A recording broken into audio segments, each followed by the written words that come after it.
Good morning. In our last video, we removed our flexible solar panels from the top of our van, and today we're going to be adding two 100-watt solar panels, new ones to the top of our roof with tilt brackets. These are our replacement panels. They are 100-watt, 5.5 amp panels, and we're going to attach them to each other. And then we have a set of mounting rails that allow us to tilt it up. And we got these from one of our Missouri suppliers, Missouri Wind and Solar. Looking forward to putting those on.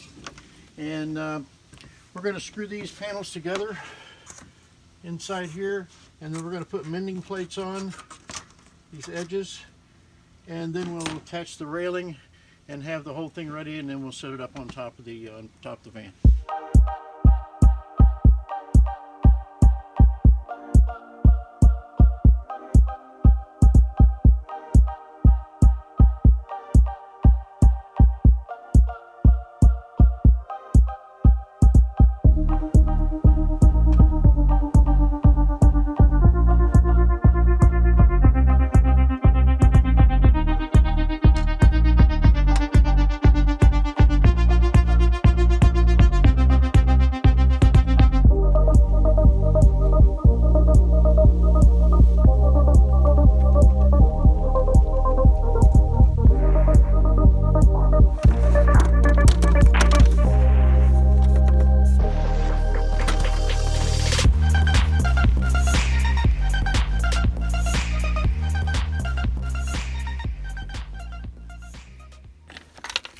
So we have a riv nut tool here that we got at the local Harbor Freight, and it comes with an assortment of different size riv nuts, and they didn't stock any more, and so I ordered some from a local fastening supplier, Fastenal company, and these are a much better riv nut.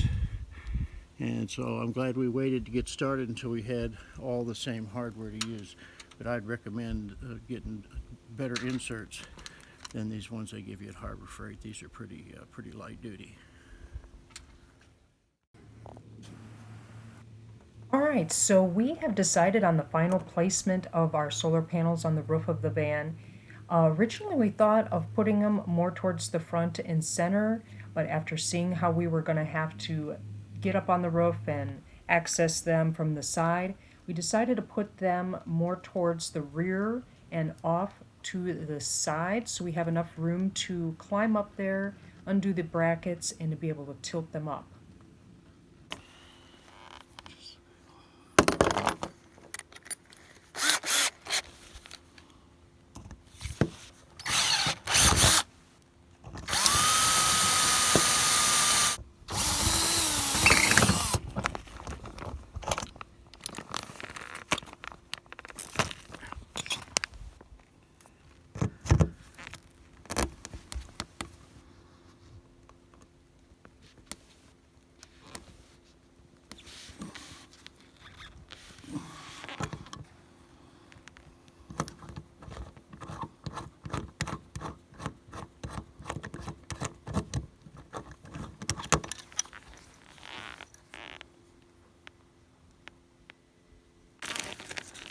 All right, you can see we have washers, 1/4-inch washers that we put in between our riv nut and the tool. And the reason for that is that these riv nuts are actually made for a thicker metal, or they can be used for thicker metal.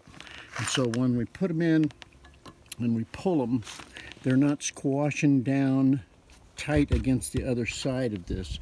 They're snug in the hole, but they're not pulled up good and hard. And so we stick a couple of washers in there, give it another pull, tighten it up a little bit more, and make sure that we've got it like that, good and tight against the other side of the metal there. Last thing you want is for these to pull out. Going down the highway. And there you can see it's flush, and if you can't see down in the hole, but it looks really good from here. I'm dry fitting to make sure everything is going to fit upright. And we have to add a washer under the front and the back because of the curvature of the roof. These are sticking up a little higher, so that'll keep it nice and level.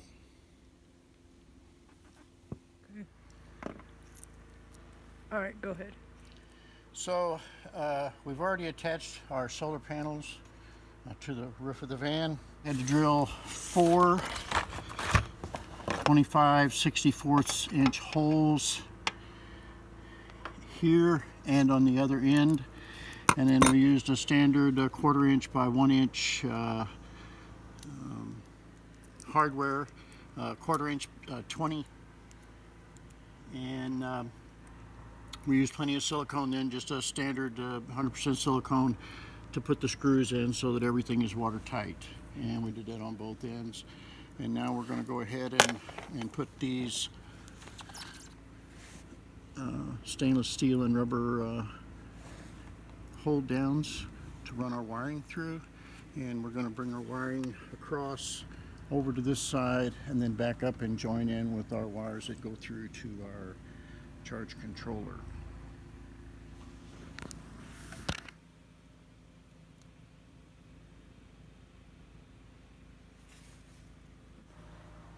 Right now we have these tipped all the way up just for working around them purposes, but you can see how far up they will tip or tilt to get that winter sun and maximize your solar. I can try to wipe that up some if you want. Okay. Okay, talk.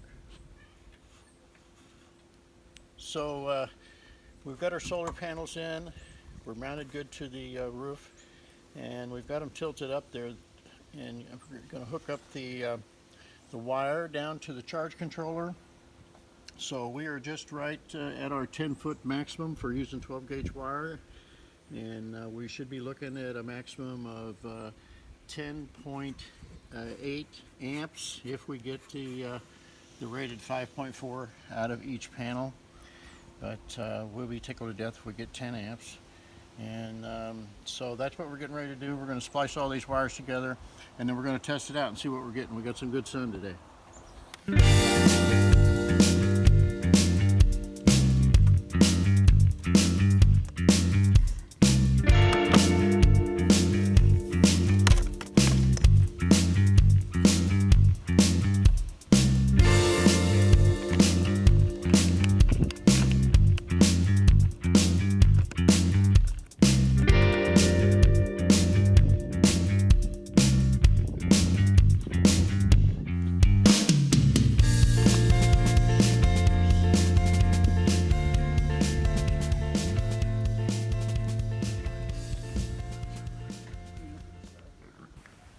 Alright, so we are going to test these panels out, see how much voltage we get when they are flat, and then how much we get when they are up. Here is what we are getting right now with them flat on the roof of the van, and now we are going to see how long it'll take us to raise up the panels. And after we raise them up, we're going to go look and see how many amps we are making and see the difference between having them flat and versus tilted up to the appropriate angle for the winter sun.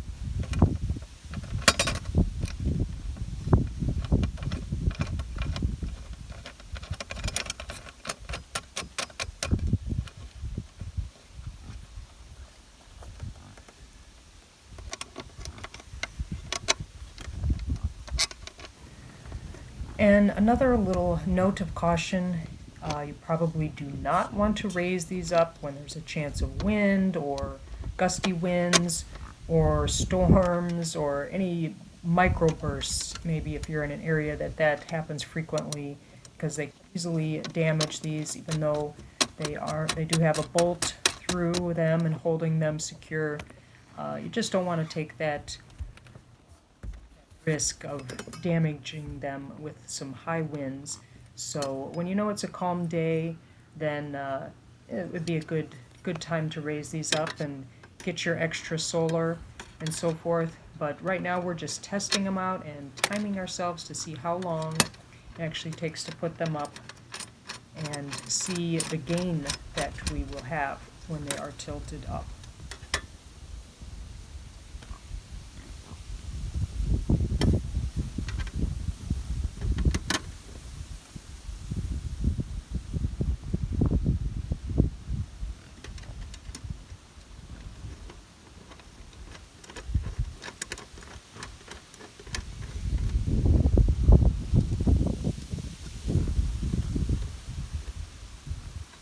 Okay.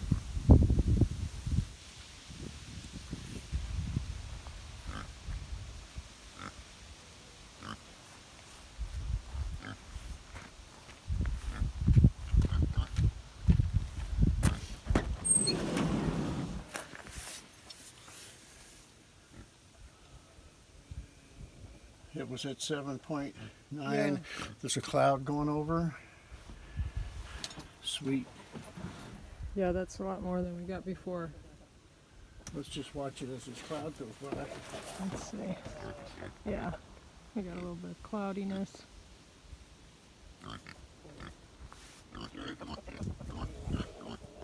8.6.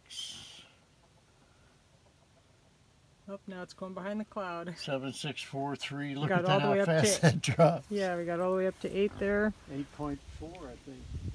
with that little cloud. And if you had it turned just right, it 9 amps. Woo! 8.8, 8.7, 8.99. That's pretty good. Yeah, It's not and there's a little absolutely cloud square. there and a little bit of these branches from the stuff. 8.9 and 9. Yeah, that's awesome. All right, there you have it. We went from about 3 to 4 amps all the way up to 9 by having them tilted up. So thanks for watching.